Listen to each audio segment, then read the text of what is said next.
Hey, welcome back to the King Ragone Show on the Bleed Network and the Draft Network. We're here with Gilbert Frierson. GB. Yo, what's up, fellas? Thanks for Yeah, having me. Coral Gable's very own. Hey, We been trying to get GB on the show for 2 years. He been ducking. Yeah, but he been ducking us. bro, Ragone will text me 30 minutes before and be like, hey, what you doing in 30 minutes? And he'll see me all day. He'll been locker room with me and then come at me 30 minutes and text me like, hey, what you doing in the next 30 minutes? He do be doing that for sure, though. Hey, I ain't gonna lie, GB. I did that when stuff fell through. I can't lie to you. But nah, it's good to have you on here finally. Been want to talk to you. Coral Gables, Coconut Grove's very own. You grew up across the street. Football obviously wasn't too good down here in Miami, Florida. But whoa. Texas boys, hold it. There's the reason y'all down here in Miami balling. Hey, Texas had the most guys drafted this year again. Yeah, again. No big deal. Hey, man, no big deal, man.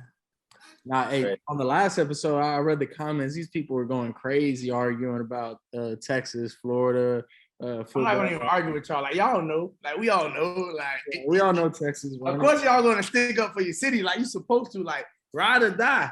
But, like, in your blood, like, in your heart, you know. I ain't gonna lie, bro. It might be Texas, Georgia, then Florida now. Yeah, it's Texas, Georgia's in Florida. Ooh. And then California. Now we in third place. We went from first to third. Y'all was never in first. Man, I went in first for sure. Hey, man. Same old talk, but y'all ain't changed. Hey, but how was it growing up in Coconut Grove? Man, it was straight, it was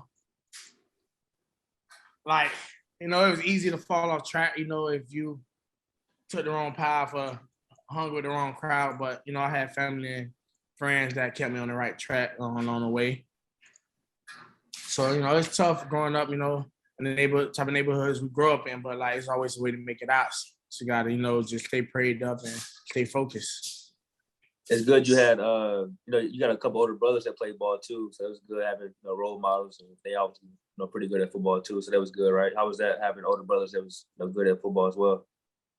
It was good because I always wanted to be better. So a funny story is that the reason I played defense, because I always played receiver. Like, you know me, like I was a true receiver, right? And I had one of my brother coaches in high school, and he's always say, "You nothing like your brother at receiver." My brother was a pretty good receiver. My brother played for Coach Chris by FIU, and he's a pretty good receiver. He's always messed with me when I was on JV, like, "Yeah, nothing like your brother, nothing like your brother." I said, I'm going to defense then. I ain't my brother. And you can ask a couple of guys, like, that's exactly how I started really, like, playing full-time defense. Other than that, like, growing up into high school, I was really a receiver, Yeah. You switch like that. You wasn't bombing nothing, though. Hey, I'm still in. They need me out there. Getting ball. No, but, you talked about his older brothers, but one you ain't mentioned was his uncle. Hall of Famer. Hall of Famer. One of the best to ever do it right there. Right. I'm going to say the best, but, I'm going to leave that to the critics. But I'm going to say the best to do it.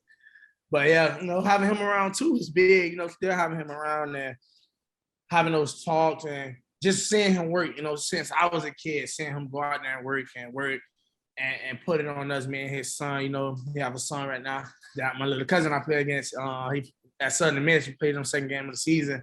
Yep. So, he was always just hard on us. And, like, I mean, we see it. So it wasn't much he can really tell us because we see it. And he just wanted to get through us as much as he could, our long days, our tough days. He talked to us about just, like I say, staying focused. Like, he went through his injuries and what he went through going into college and things like that. And people thought he wasn't going to be where he was today.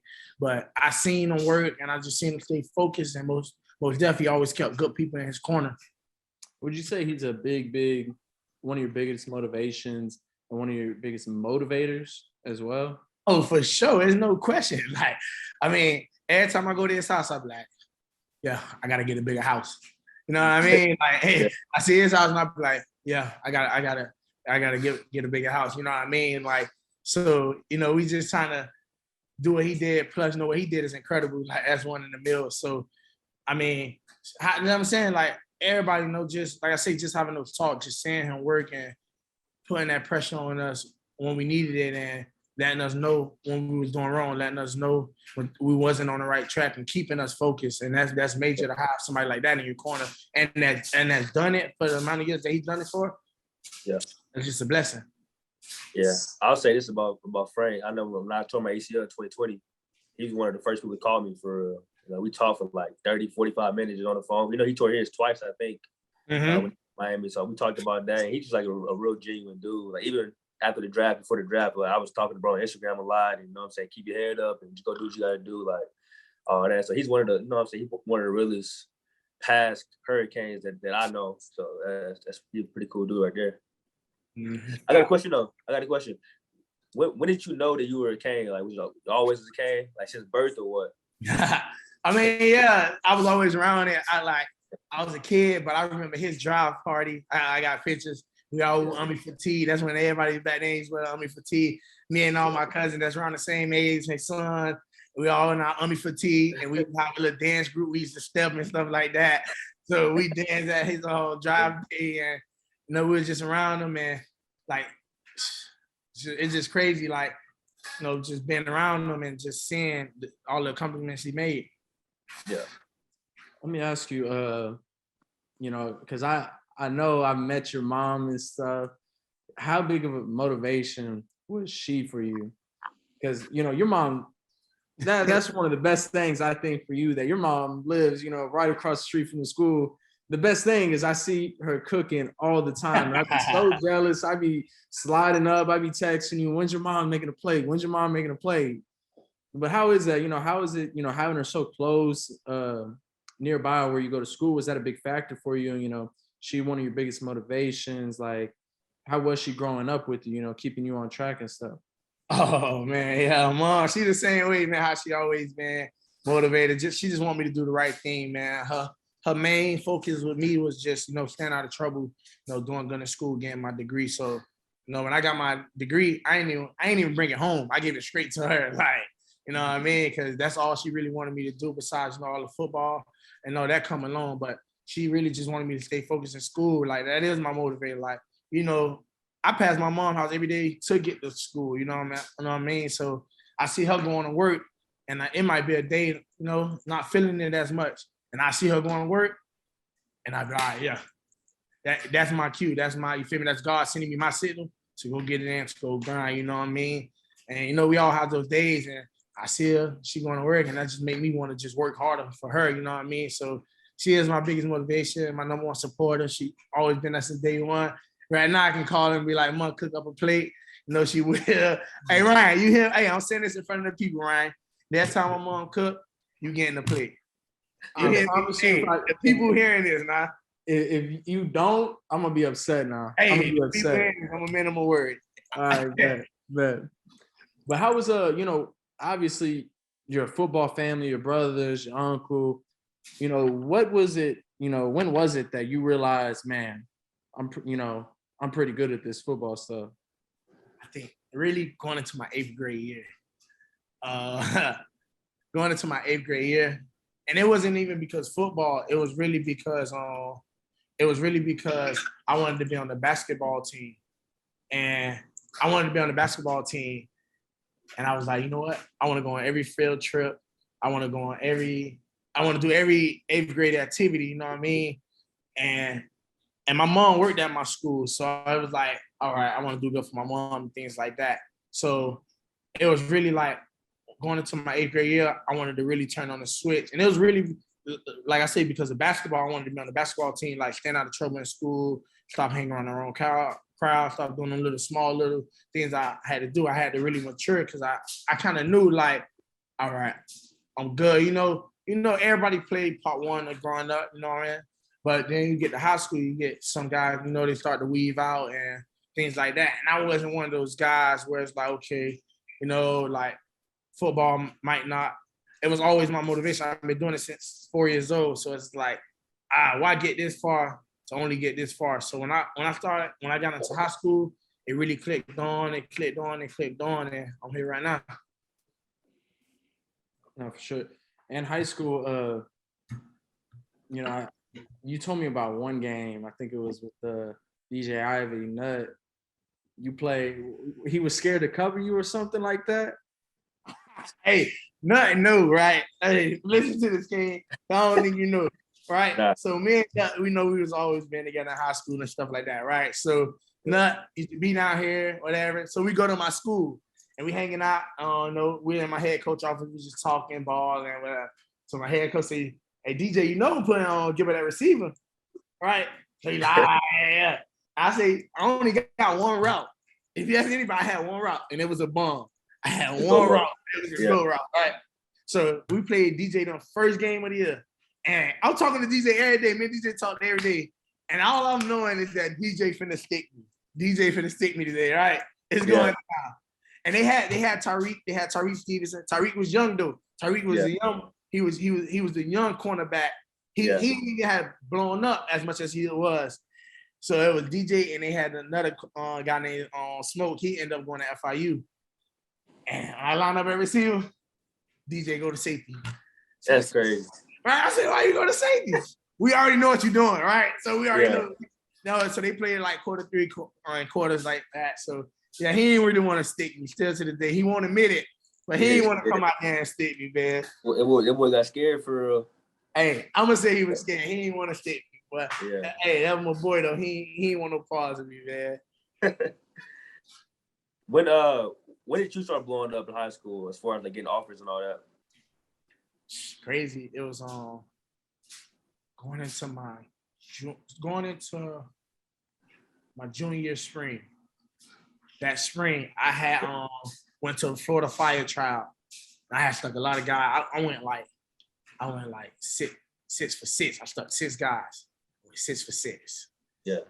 And it was a couple good guys. I ain't gonna say the names. It was a couple good guys. You know what I mean? And and it was really like 2 guys that I stuck. And one guy did a comeback and I played it good. Another guy, he did like a slant, I played it good. But those guys, like I say, those guys, one guy in the NFL right now, and the other guy, he's in college right now. So those were pretty good guys. And I went against 4 other guys after that. And I did well. I say nobody put a ball on me, anything like that. And then from that day, I had my first offer was I had got Alabama at the 707 trial. I had got Alabama, West Virginia, Georgia, FAU, USC, like all in 5-minute wingspan. Damn. I tell you, like if you ask anybody, like it was shocking because that day, all I did was wake my brother. I woke my brother up that morning. I said, "Hey, take me to the 707 trial." I said, Cooney was the coach back then. So I'm like, "Hey man, take me to the 707 trial." You know what I mean? Like Cooney they already told me to come out, just ball, whatever. And I woke my brother up. He didn't even know. Like he was tired. I said, "Bro, you gotta wake up, take me to this camp." You know what I mean? And I had a couple friends that I grew up with. They already had started to get their offers on Josh Jobe and Marlon Brooks.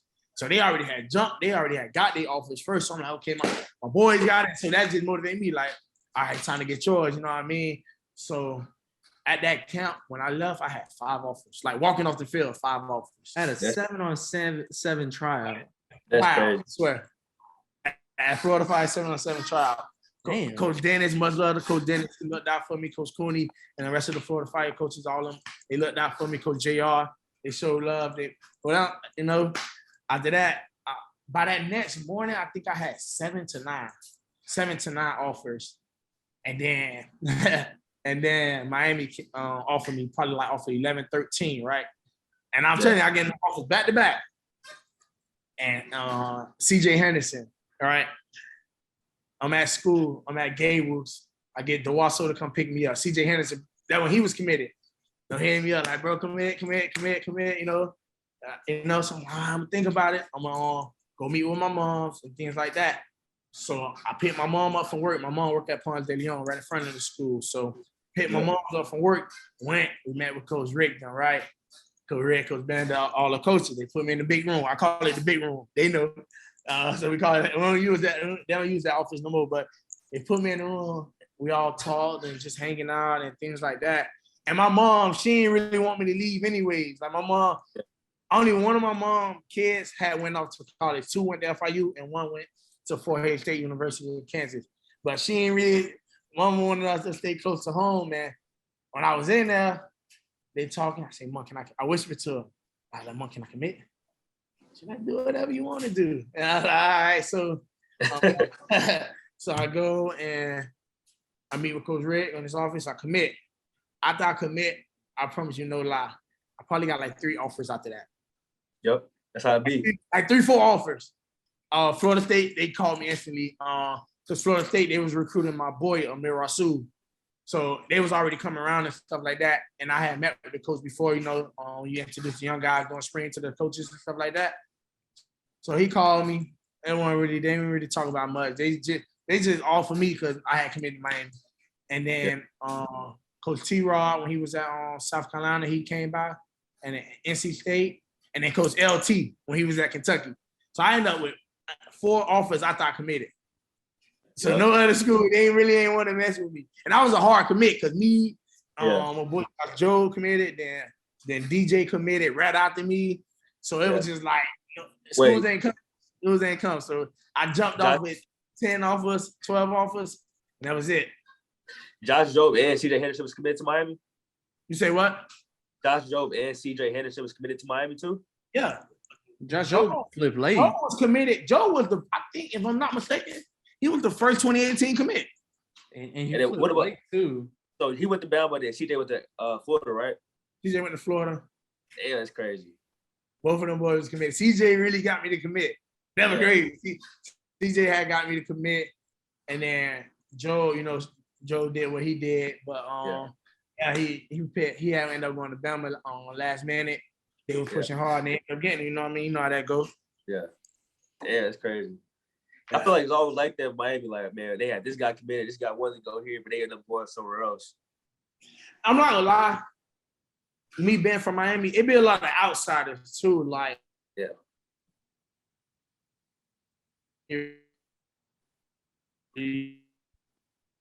can be like you can have push there.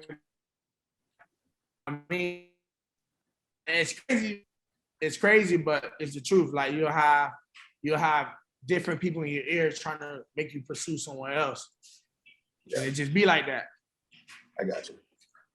So your first year here, you came here in the spring, early enrollee. How was your whole first year? My whole first year. Early enrollee, your first football season, everything. My very first 6 months, when I really didn't enroll, it was what? January 10th, January 11th. I graduated high school early. And for me, it was right there. Like my high school 5 minutes away, my mom 5 minutes away, my neighborhood 5 minutes away. So it was just like everything, it wasn't even, everything I needed was here. All right. So my first 6 months probably was the best time I ever had at Miami. I'm not gonna lie, it was the best fun I had. I supposed to be in high school, I went in college, and I just had fun. And then my freshman year, leading up to the season, as a freshman, I ain't really take a lot of things for real. I ain't take my weight for real. I ain't take my body for real. Young guy, just living a freshman life. How all freshmen be.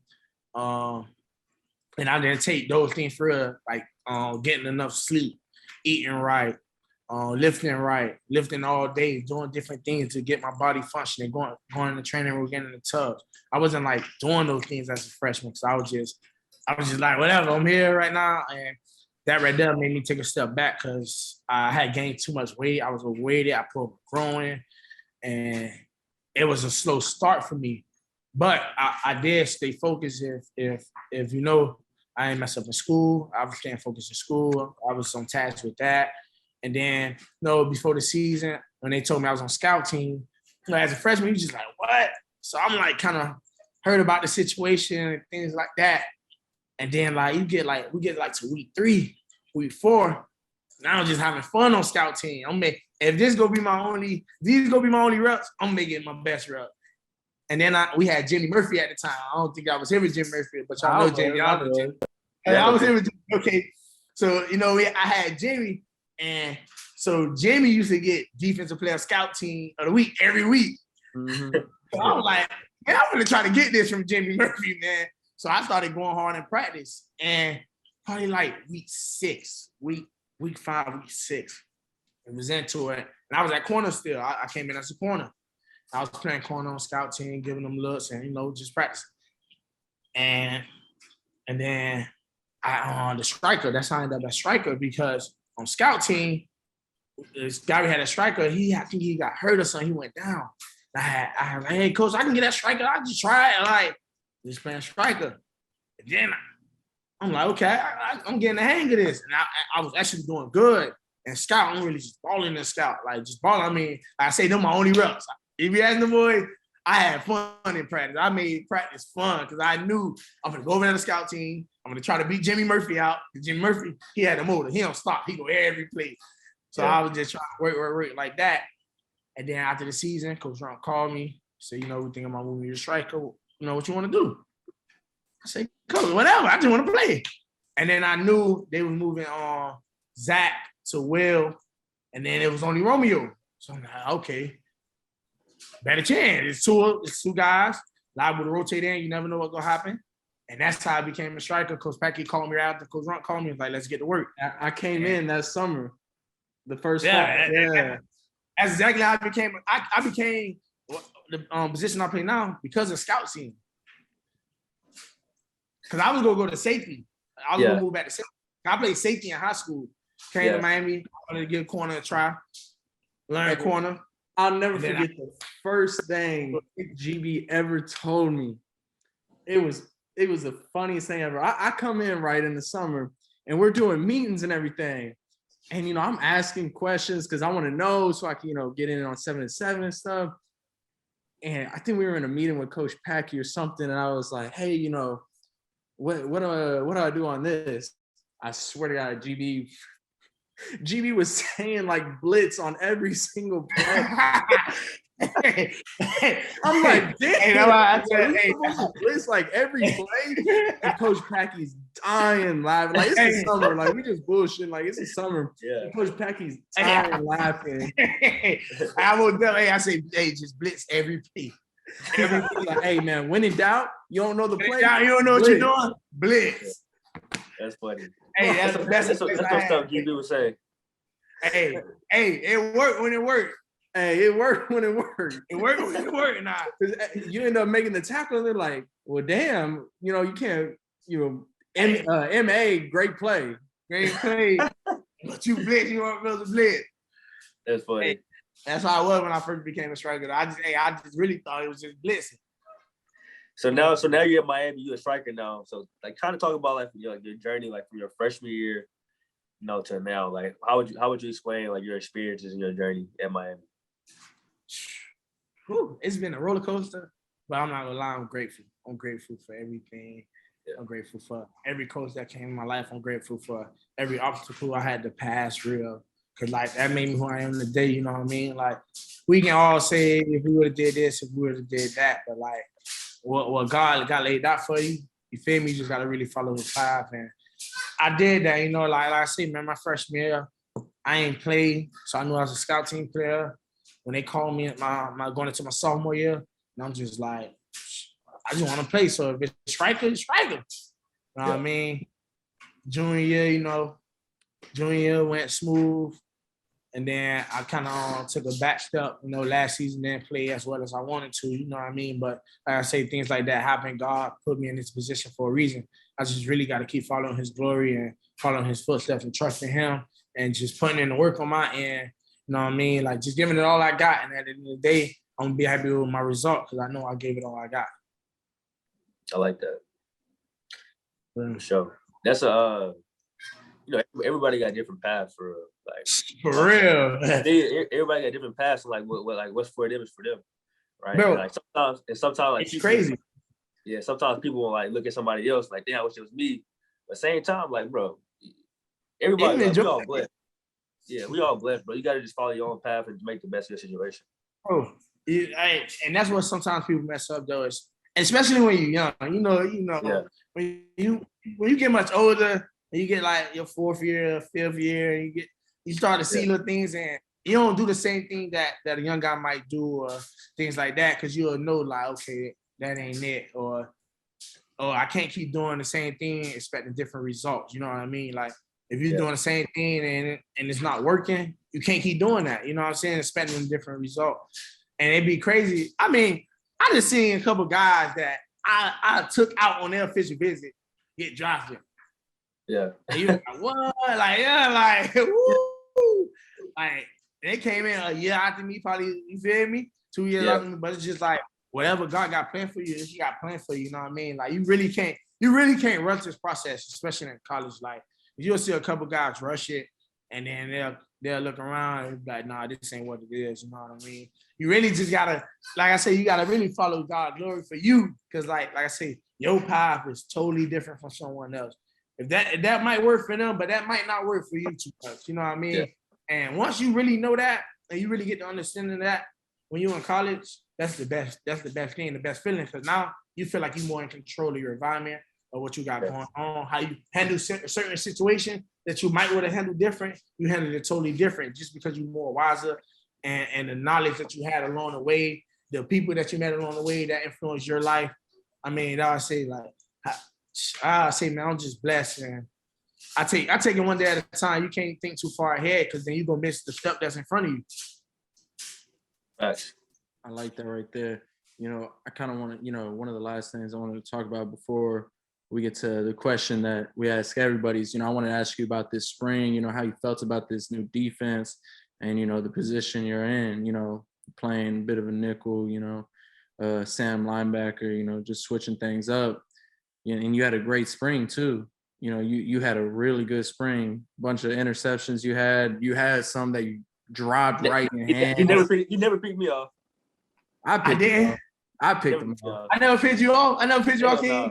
I don't think I never did. You never picked me off. I don't think I never did. Hey, I remember that first spring here. I was the only one. Yeah, I threw one pick first spring to this guy. It don't count. It was 101s though, for real. Was it 101 or 707? No, it was 707. You remember I caught it behind my head.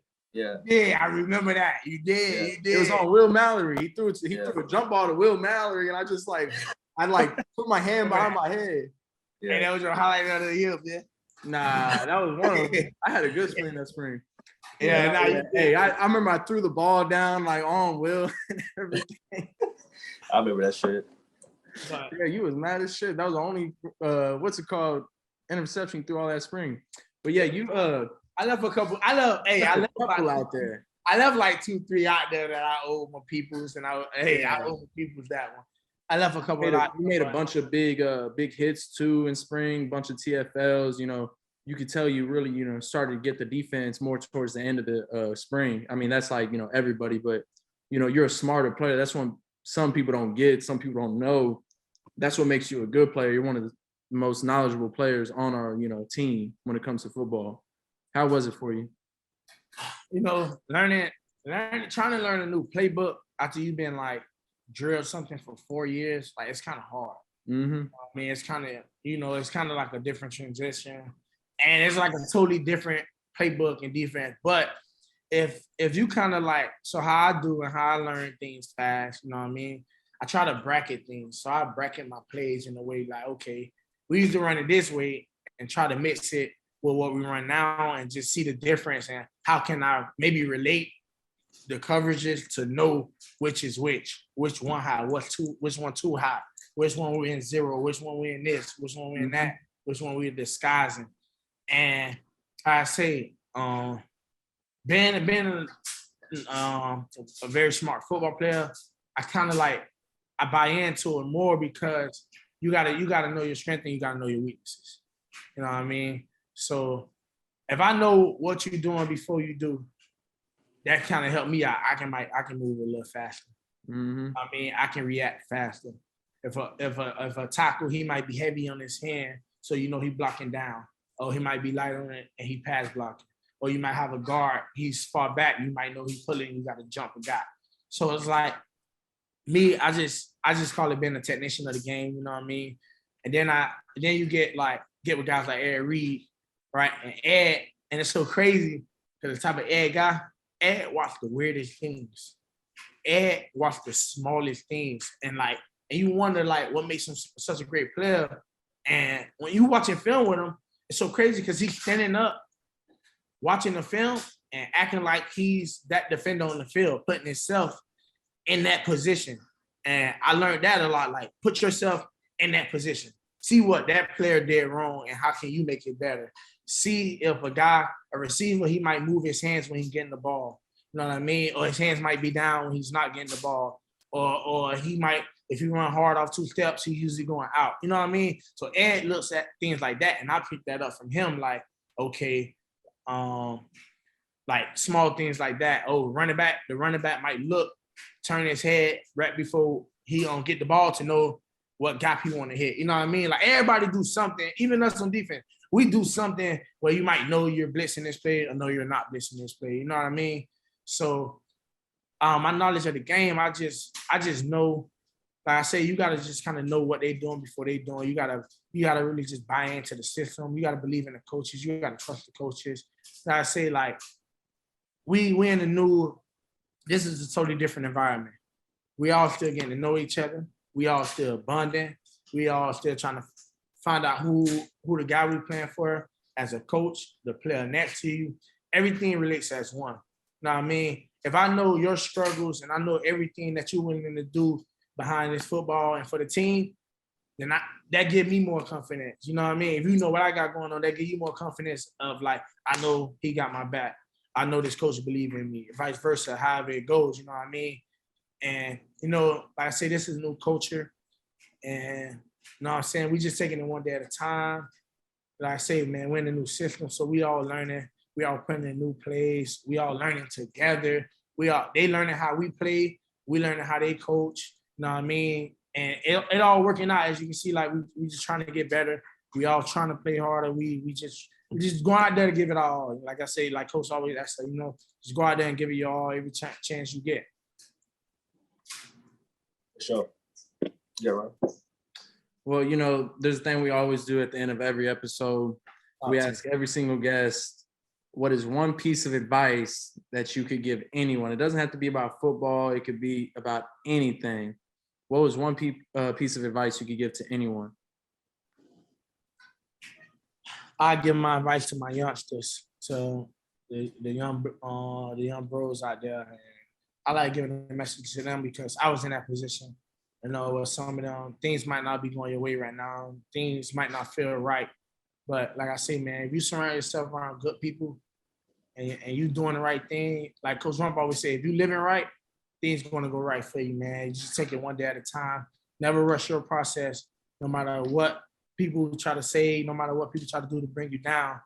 Always keep your faith in God. Always stay humble. Always stay humble. Never get above yourself. You know what I mean? So my advice would be, like I say, keep God in your hands, follow his footsteps. And to my young guys, just stay focused. You know what I'm saying? You never know when your time comes. Just always be prepared. That's good. Good one right there. Hey, one last thing. It's just a funny story that I remember when we were talking about Coconut Grove. It was me, you, and Romeo. We driving down the street with the windows down in Coconut Grove. This is how you know. Yeah, he tell you like neighborhood hero, GB. We have the windows down. Tell me why every person we pass, there's some badass little kids like yelling out, man, screw you, GB, like messing with them and stuff, like across the street. They got a dude in a wheelchair was going by across the street. Yo, GB. Yeah. Like, bro, everybody that we passed up knew him. Everybody. We was just driving by, like. Well, they were a hero for real. No, man, I just try, man. Look, man, to be honest, we all can do it. We all can do it, man. And like I said, I'm close to home. Like, we got guys that's in school at other places and things like that. But, you know, I'm home. They seeing me. They see me around. You know what I'm saying? Like, they be in the neighborhood. I might be there just, you know, hanging out, and they see me and they might just want to play ball in the street and, you know, just want to hang out and just ask questions, ask for some gloves. They always trying to get some gloves from me. It's thousands of them. They trying to get my gloves. They always getting gloves. But like I say, like, you know, I just try to be there for my community as much as I could. You know, I had the camp last year, which I'm doing again this year. King came out to the camp, and a couple of my teammates came out to the camp. And if you was just out there, you felt the energy. You know what I mean? Yeah. People just out there, man. That was like a block party for real. Yeah, for real. Everybody's just out there. Like, even it's like the camp done, and everybody's still out there just hanging out and having a good time, barbecuing and chilling. And that's what's important, man. You know, just giving back as much as you could. Just let them see you. You know what I'm saying? Let them see you doing the right thing. You know, they see too much of the wrong thing out here, and you know, and just let them see the right thing. And you might can't touch everybody, but you can touch somebody, and you never know who life you can change just by saying what's up, or giving them advice, or just answering or whatever they need. You know what I mean? So I just try to be that much as I could for my community. Amen, bro. That's real. Definitely appreciate you, coming on the show for a little minute, talking to us and all that. Appreciate that. Appreciate y'all boys for having me, man. Hey, Good luck on your process too, one. I'm straight. I leave Thursday, go to New England, so just waiting on that. Bro. Yeah, boy, you finna be cold, boy. Yeah, I already know. Hey, you finna be cold, but hey, man, I already know you will lock in. And good luck to you, and take care. Thank you, everybody, for listening in. From me and Deriq. Thank y'all from King Ragone Show. We'll see y'all next time.